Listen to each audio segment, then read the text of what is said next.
To Spain and Germany, it might be a surprise to you that any major sporting or cultural events remain in the calendar for the next few months. Some are there, but 2 more have been cancelled. Oktoberfest in Munich, you'll all know about it, the world's biggest beer festival. It's off. Here's the BBC's correspondent in Germany, Jenny Hill. We heard from the Bavarian regional prime minister announcing the cancellation, and he said this is an unbelievable shame. The authorities in Bavaria describe Oktoberfest as the biggest and most beautiful party in the world. If you've been, you may disagree with the last part of that description, but in all seriousness, this is huge, not just for Bavaria, but for Germany. A lot of tourists come to this event. 6 million people were expected in Munich for a few weeks that festival runs for this autumn. It brings in well over €1 billion to the local economy. So to have to cancel it is a massive deal, not just for the region, but for Germany too. And I suppose it's an indication, isn't it, that whilst we are seeing some elements of daily life coming back to normal, it is going to be a very long time before really German life, European life across the globe can go on as before. So Oktoberfest is off, so is the running of the bulls in Pamplona. I'm sure you've seen these pictures over the years.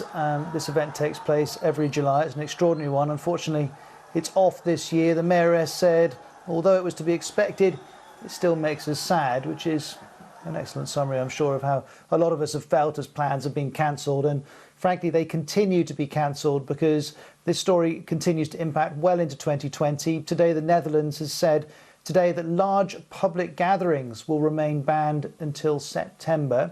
Next we switch to Greece, to a town called Kranidi in the south of Greece. I want to show you these pictures which have come in from there.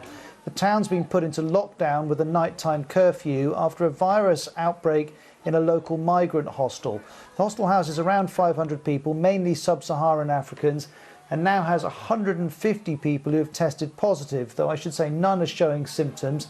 And of course, this plays into broader concerns about the impact of the virus, that it could have in the various overcrowded migrant camps in Greece. One other thing to show you, this is the European Parliament's website. It's looking ahead to an EU leaders summit that starts on Thursday, all done by video as you'd expect. The background to this is that Emmanuel Macron has already warned that the EU could collapse if it doesn't act collectively to rebuild Europe's economy. But since this crisis started, the EU's 27 members have looked very much like, 27 countries. So on Thursday, they'll face yet more fundamental questions about whether they can act as one, or indeed whether they want to. What we can be more sure of is that they are all making plans for easing the lockdown, and that however those plans turn out, as Angela Merkel was reminding us this week, this is not going to be getting back to normal anytime soon.